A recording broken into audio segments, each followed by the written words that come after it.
Հաճախ լսում ենք, որ երեխան օրինակ 5-6 տարեկան է չի խոսում եւ ասում են թե, որ եթե կտրենք լեզվի սանձիկը, երեխան կսկսի խոսել։ Սա միֆ է, սիրելիներս։ Լեզվի սանձիկը կտրելով երեխայի խոսքը չի բացվի։ Երեխայի խոսքը կզարգանա, ավելի հստակ կասի հնչյունները, իհարկե, եթե կտրենք լեզվի սանձիկը։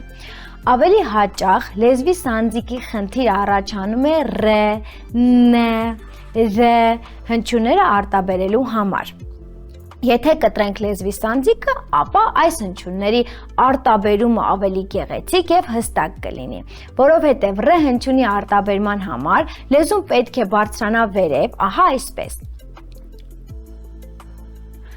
Վերին ատամների ետևում պետք է մնա, իսկ երբ լեզվի սանձիկը կպած է լինում կամ կարճ է լինում, լեզուն չի բարձրանում վերև, այսինքն մկանը տակից ձգում է եւ լեզուն չի կարողանում բարձրանալ վերև կամ շարժվել բերանի խոռոչում համապատասխան դիրքերը ֆիքսելու համար։